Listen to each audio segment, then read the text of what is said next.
បាទសួស្តីពុកម៉ែបងប្អូនបាទថ្ងៃនេះខ្ញុំទៅទីឈ្នួលបេះលឹកឲ្យគេ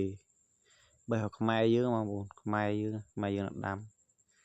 បងប្អូនអូអាលឹកប៉ុណ្ណាណៃ156គីឡូធំចុយម៉ាយហើយអាណាវាប្រេះ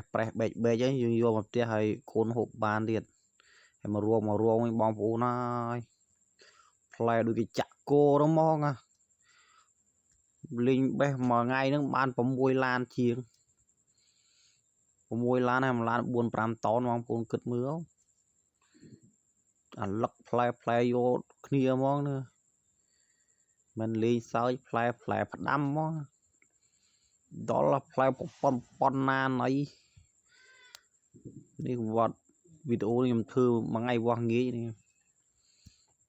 ម៉ោង5មិនឡើង6ឡាន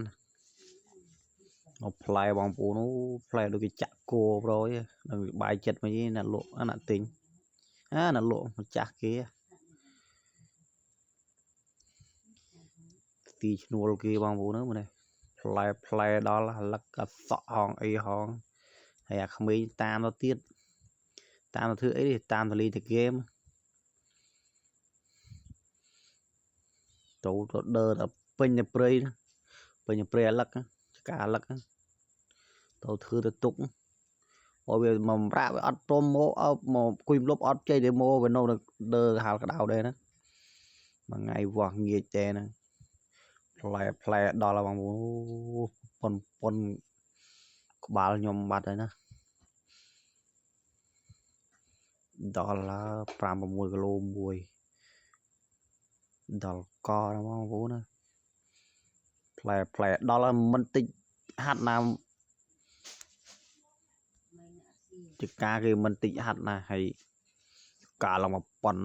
ណៃហើយផ្លែម្លឹងនេះខ្ញុំទៅបេះលើកទី1ថ្ងៃទី1ខ្ញុំទៅបេះថ្ងៃទី1នេះមកផ្លែនេះ6គីឡូគេជ្រែងជីងអុយស៊ីម៉ានេះ1គីឡូទៀតវាឡើង7គីឡូហើយមិនទូចណាបងប្អូនផ្លែដល់មក6-7ឡានមិនតិចណាហើយគ្នា20ជាងអ្នកអត់ដល់20វា10ជាងអ្នកច្រឡំថា20ចុះថា20អ្នកចុះទាំងអ្នកលើកទាំងអ្នកដាក់ជីងដាក់អីទៀតដល់កបងប្អូនផ្លែផ្ដាំហ្មងនេះគាត់ថាទាំងជបាយយកលុយមិននេះមាននេះទាំងអង្គុយកត់ជីញ៉ាំកែតាមមកហើយវីដេអូមានតែប៉ុណ្្នឹងទេបងប្អូនហើយជួយ share មួយផងធ្លាក់អស់ហើយ follow អីបានជួយ share មួយទៅអាណិតចូលតែបុណ្យទៅចការធំបងប្អូនដាច់ទុយភ្នែកអរគុណច្រើនជម្រាបលាបាយ